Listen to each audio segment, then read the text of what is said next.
Mengungkap penyebab perundungan, peran orang tua dan pola asuh dalam membentuk perilaku agresif anak.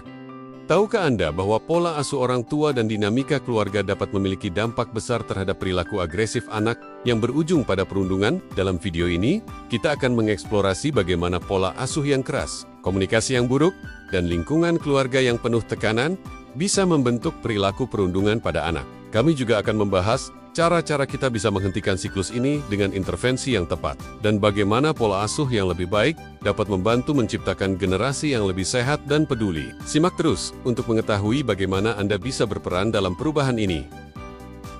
Apakah Anda tahu bahwa cara orang tua mendidik anak-anak mereka sangat mempengaruhi perilaku mereka di luar rumah? Dalam banyak kasus, pola asuh yang diterima anak pada usia dini memiliki dampak langsung pada bagaimana mereka berinteraksi dengan teman-teman dan orang-orang di sekitarnya.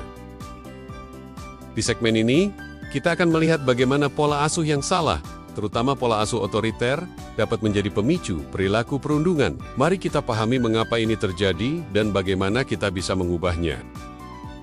Pola asuh otoriter menekankan pada kontrol dan kepatuhan tanpa ruang untuk dialog. Anak-anak yang dibesarkan dalam lingkungan seperti ini belajar bahwa dominasi adalah cara untuk mendapatkan apa yang mereka inginkan. Anak-anak ini cenderung mengekspresikan frustrasi mereka dengan cara yang tidak sehat, seperti bullying terhadap teman-teman mereka. Mereka menganggap kekuasaan dan kontrol sebagai hal yang sah dalam hubungan sosial. Hukuman fisik dalam pola asuh mengajarkan anak-anak bahwa kekerasan adalah cara yang sah untuk menyelesaikan konflik dan mendapatkan kontrol dalam hubungan. Anak-anak yang diperlakukan dengan cara ini cenderung membawa kekerasan tersebut ke dalam interaksi mereka di luar rumah, seperti di sekolah, dengan teman-teman, bahkan dengan guru. Body shaming dan kritik verbal yang merendahkan dapat merusak rasa percaya diri anak. Ketika orang tua mengkritik penampilan fisik anak dengan cara yang menyakitkan, itu dapat menciptakan rasa malu yang dalam. Anak-anak yang sering diperlakukan dengan cara ini akan menginternalisasi pesan negatif tersebut dan bisa meniru perilaku yang sama dengan teman-teman mereka, tanpa menyadari bahwa ini adalah bentuk perundungan. Gaslighting adalah teknik manipulasi, di mana orang tua memutarbalikkan kenyataan dan meragukan persepsi anak mereka, membuat anak merasa bingung dan tidak percaya diri. Anak-anak yang terpapar gaslighting seringkali merasa terasingkan, tidak yakin dengan perasaan mereka sendiri, dan akhirnya melampiaskan kebingungannya dalam bentuk kekerasan atau perundungan terhadap orang lain. Membandingkan anak dengan saudara atau teman lainnya dapat merusak rasa percaya diri anak. Anak-anak yang terus-menerus dibandingkan merasa bahwa mereka tidak cukup baik atau tidak dihargai. Perasaan inferior ini membuat anak-anak merasa tidak aman dan mereka seringkali melampiaskan perasaan ini dengan cara yang destruktif, seperti bullying terhadap orang lain yang mereka anggap lebih lemah. Trauma yang dialami oleh orang tua selama masa kecil mereka sering diwariskan kepada anak-anak mereka, menciptakan pola asuh yang sama, bahkan tanpa disadari. Siklus kekerasan ini memperburuk dinamika keluarga, menciptakan lingkungan yang penuh ketegangan dan konflik yang dapat memicu perilaku perundungan pada anak.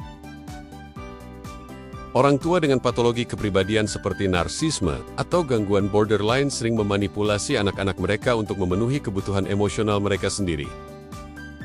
Anak-anak yang dibesarkan dalam lingkungan seperti ini seringkali merasa tertekan dan kesulitan membentuk identitas diri yang sehat yang dapat mendorong mereka untuk mengekspresikan frustrasi mereka melalui perundungan.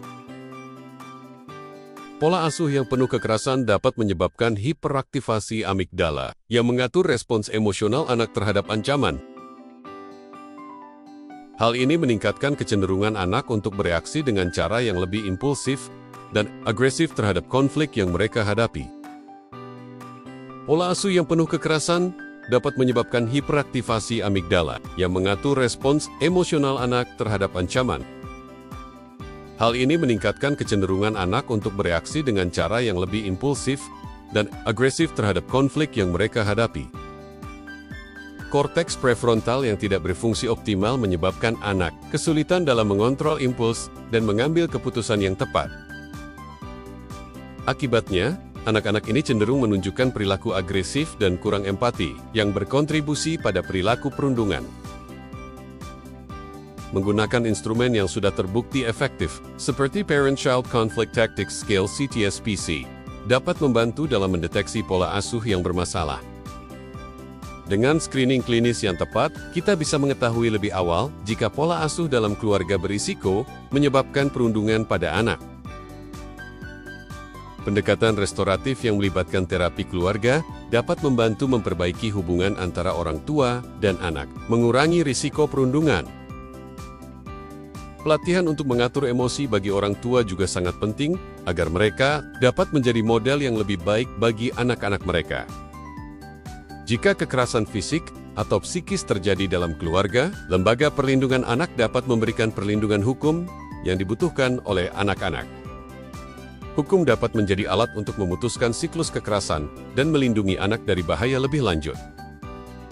Menghentikan siklus perundungan dimulai dari perubahan pola asuh yang lebih sehat dan meningkatkan kesadaran tentang pentingnya emosi anak. Dengan intervensi yang tepat dari orang tua, sekolah, dan masyarakat, kita dapat menciptakan generasi yang bebas dari perundungan dan penuh kasih sayang. Jika Anda menyaksikan perundungan atau pola asuh yang tidak sehat, mari bertindak sekarang. Dukung perubahan untuk menciptakan keluarga yang lebih baik dan lingkungan yang penuh kasih. Bagikan video ini untuk membantu meningkatkan kesadaran tentang pentingnya pola asuh yang sehat dan mencegah perundungan. Bersama-sama kita bisa menciptakan perubahan yang lebih baik.